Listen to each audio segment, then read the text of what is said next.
Hi there and welcome to Form Check Fridays, where I take a look at folks on rowing machines and I give my opinion on what I think works and what could maybe do with a little bit of work. Now, if you want me to look at your rowing, please do send me a video either to info@rowalong.com, or you can use the WeTransfer.com service to send it to info@rowalong.com if the file is too big. Now, you may have seen in some of my recent videos that I've been looking at Hyrox rowing. Now, Hyrox is a great kind of on the rower, off the rower competition format which involves running, rowing, ski erg, lunges, ball throws, lots of stuff. I mean, seriously, check it out, it's amazing. Now, the reason I've got fascinated in it is not just for something for me to compete in, but also because of some of the wild and wonderful technique that I see on the race floor. So today's video is going to be looking at one of their competitors, and I'll give my opinion on what I think his technique is like.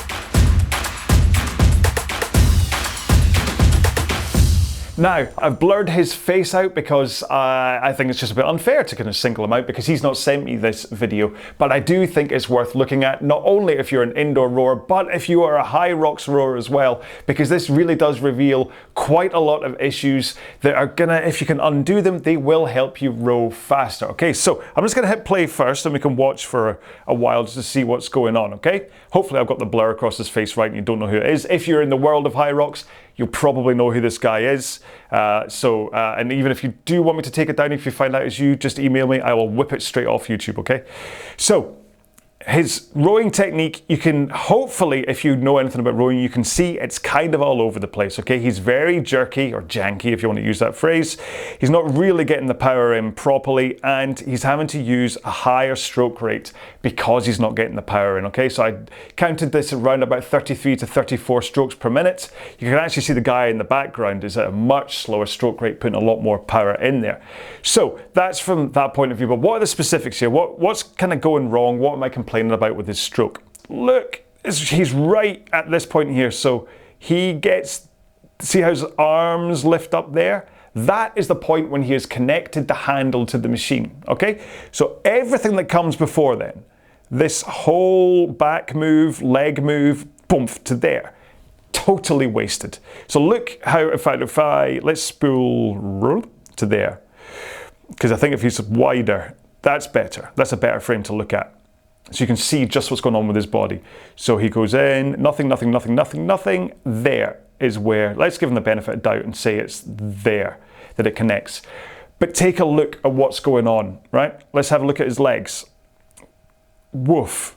That's all of that leg drive from before this point wasted. So all of that distance to there is power that he could have put in from his legs. And remember, rowing is about pushing with the legs. It's not primarily pulling with the arms, okay? So he's supposed to push with his legs, then swing with his back, then pull with his arms to have an efficient stroke that's putting in power into the machine. It doesn't matter whether you're tired from everything that came in before in your Hyrox event. You want to be rowing efficiently at this stage. You don't want to be wasting energy because you've still got a lot more to come in Hyrox. And so if you've exhausted yourself because you're just janking with your upper body, then that's not going to do you that well through the rest of the what was I trying to say? Race. That's the word I'm looking for. So yeah, so that's the point where he connects. So he's lost all of that power from his leg drive. His back is already swinging into that backward lean.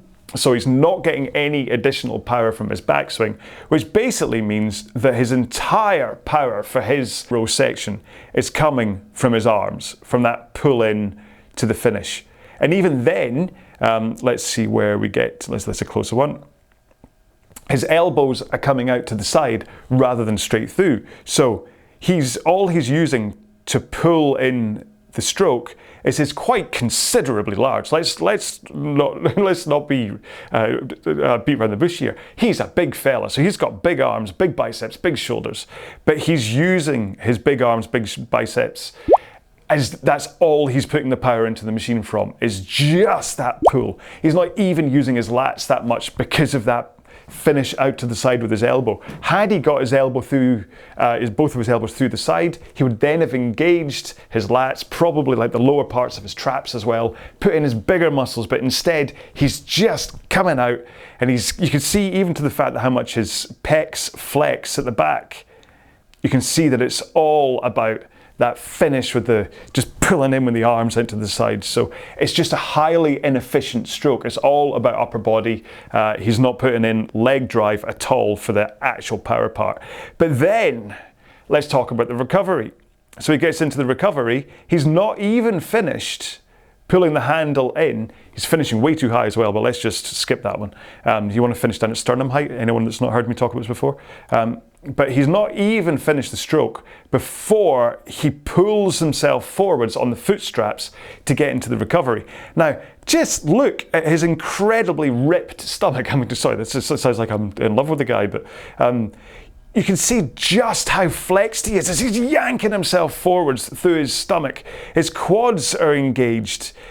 He's going to be, the front muscles on his shins are engaged as well as he pulls himself forwards. So he's using his shins, he's using his quads, he's using his stomach muscles, all to get himself forwards to get into the next stroke. None of which do you need to use. If you can finish your stroke properly, you just use your body's momentum to get you to the front again. And so that then, because he's pulling himself forwards, let's get to the beginning again, where we can get a better angle on him. There we go, sorry, there you go. So you can see that he has, now I'll talk about his posture and things. You can see he's completely rounded up from his tailbone is tucked underneath him, and then his back then, in fact, rather than doing this, where's my squiggly line? You can see that he curves all the way up like that in this big C shape. So the power has no chance to get through his back in the first place, even if he was pushing with his legs, because he's curled up like a little ball. And part of that is because he's tugging himself forwards with his feet at the back of the stroke. That then collapses his posture. Everything tucks underneath him. And that's kind of what's, let's zoom back out, I don't need to see that. So that's what's, everything's kind of feeding into itself. The wrong things are creating more things, which are then feeding into the wrong things, which create the wrong things.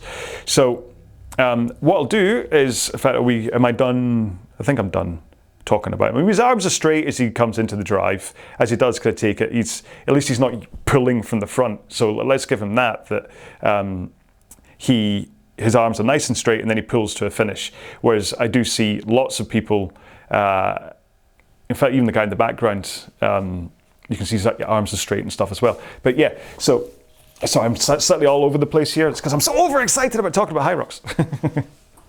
I'll just quickly finish off the line I was just saying then. So I do see quite a lot on the Hyrox race floor, people pulling from the front and then completely missing that leg. So they really fight from the front, and they don't let the legs come in, they don't let their back do the swing over. Now sometimes that's just because people are surprised by the weight of the machine. When you first sit down on the machine on a race floor and you see it set to a preset of 6, even if you've been training at home on a machine that's at a preset of 6, if your machine is dirty, the difference in feel, the weight of the stroke between your 6 and the race 6 could be so big that you're suddenly having to fight against the stroke with an early pull. But that's not what we're talking about here. So he is kind of, let's see if I can get this right. He's got straight arms, so he's like this, so he's kind of hardly, or he curls into the front, doesn't he? There you go, that's better. This is what he's effectively doing. And then using his, with the elbows out at the back. So, in fact, I'm even putting a leg push here. So he's just pulling, and everything's curled under. He has no chance of putting that power from the leg drive. Even if he was pushing, it's all going to be going through the lower back, which is going to result in injury eventually. Trust me, if you are pushing from the front like this, just pushing with the legs, it all hits that L2 down at the back, down at your lower back. Trust me. So, ideally, what he wants to do is have, so I was saying about tailbone tucked under, because he's like this, okay? Because he comes forwards and he's like a wee turtle. Okay, so it's curled under. You want to be up. Okay, so the difference between this and that, okay, is the difference between what I suggest for this fella, is doing that. Then you're in the front, you're powerful, braced, everything can come through your back and you can drive with the legs. Then you're primed to push with your legs rather than already going backwards because everything's tucked underneath you, okay? So that's part of it. But like I say, what's happening is at the back of the stroke, because he's tugging like this, instantly at the back of the stroke, when you tug on the straps, see what happens to my backside of my hips? Everything tucks underneath itself because I'm pulling like that. And that's kind of, I mean, I'm slightly over exaggerated, but this is what's happening to the fella, is that because he's tugging on the foot straps, hang on, like that, everything rolls underneath him. So how you need to finish is you finish, handle away, rock over with your legs still straight, and then handle away, rock over. All you have to do is bend your knees, you roll to the front of the machine. Okay, come to the front, you finish, handle, rock, knees. Handle, rock, knees. And then you're in the perfect position. You've got that good, powerful posture. Your tailbone isn't tucked underneath you and you're ready to push out with your legs. Now, I know a lot of people that say, but how's he going to get to the front if he's not tugging in his foot straps? Look at this, right, 1 foot out, 1 foot out. Okay, and just by bracing my core at the back and then the handle away and that rock forwards, that's all I need from a momentum point of view to get me to the front of the machine again once I just bend my knees.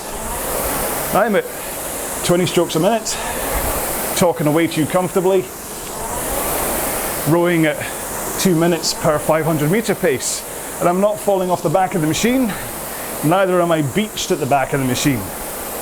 Okay, so you don't need to tug on the foot straps to pull yourself forwards. That wastes energy. It uses muscles that you don't need. Those shin muscles, the quads, stomach, they don't need to be wrenching you forwards. You can recover, you can relax by coming forwards, by just handle away, rock over your hips, bend your knees, you slide forwards, okay? So there's that side of it.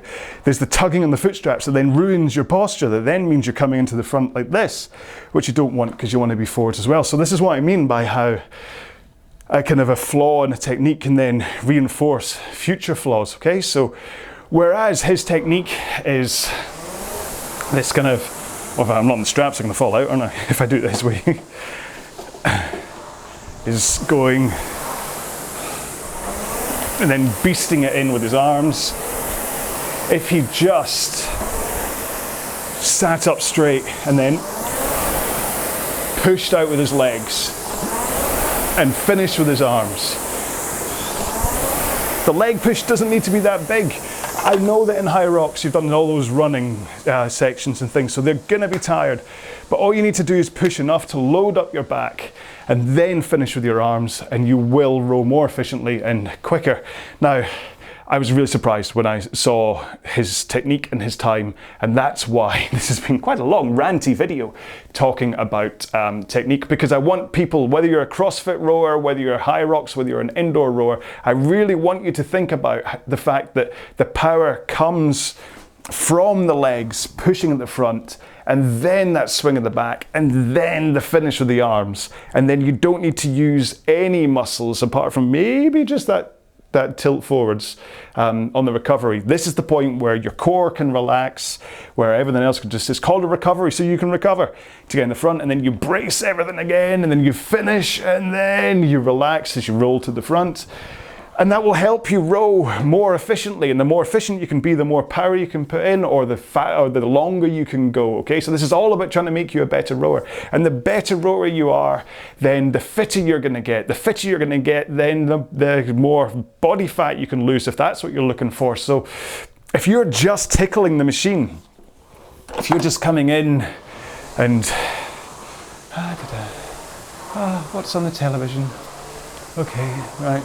Oh, or worse, the PT is talking away to you and they're having a conversation about what you're doing, and you're like, you're putting absolutely nothing in from the legs, you're putting absolutely nothing in from the back, and you're putting absolutely nothing in from the arms. okay? You could row like this for, I don't know, an hour. And you know what you're gonna end up with? Nothing but a sore butt. Because it's just, well, you're gonna burn some calories. But if you're looking to use rowing as a way to get fitter, faster, or stronger, like the t-shirt says, you need to push, swing, pull, and then get into that nice power from the legs. So you add in the power, that helps build your body. You go, you pace it to a point where you're able to row for longer. You then burn more calories. And trust me, it's a machine that just gives you everything back. You look at the monitor, you can see that you're going faster. You look in the mirror afterwards, you can see you're getting healthier, but you need to put it in. This machine is incredible, but it just sits there waiting. It's praying for you to come and sit down on it so that it can help you. It's sitting in the corner just waiting for its next victim. But it will make you a better, healthier person if you use it right. Or it'll make you a better Hyrox athlete or a better CrossFit athlete or whatever. I am done with today's rant. I'm so sorry it went on for so long, but I'm quite passionate about helping people row faster, whether it's, like I say, no matter how you're coming at this from. And when I can see, I just want to have one conversation with this guy and say, just tighten up your technique, push with the legs or whatever, and you will easily knock a minute off your rowing time. And just, yeah, but I get the feeling I'll probably fall on deaf ears. I don't know, maybe he'll see this and he'll get in touch and go, you know what, I could do with some advice. In which case, anybody that wants some advice, please get in touch at info@rowalong.com. I give out all of this for free. Why would I charge for this ranting nonsense? So yeah, everything I do on the RowAlong YouTube channel, all those free workouts, free plans, free everything. I don't charge a penny for anything I do. This is all just because I'm so passionate about trying to help people, and I'm lucky enough to have a job that just helps me just do this as a thing to kind of help people. So yeah, so everything I do is for free. So if whether you're CrossFit, Hyrox, indoor rower, gym user or whatever, if you want any advice at all, if you want me to look at your technique, if you want anything, just get in touch. Comment on this video, email me at info@rowalong.com, join the Facebook group, send up some smoke signals, I might be able to see them. Send up like a signal with like the RA sign, like Batman. I won't see that, but at least it'll look quite cool. So yeah. Anyway, right, I'm done now, okay? I think we're running a bit done. I think we've hit the 20-minute mark on this. I think I should really say goodbye. All right, so thank you so much for putting up with me for this long. I should really, yeah, I'm stumbling over my words, so I'm gonna say goodbye. Okay, right, bye!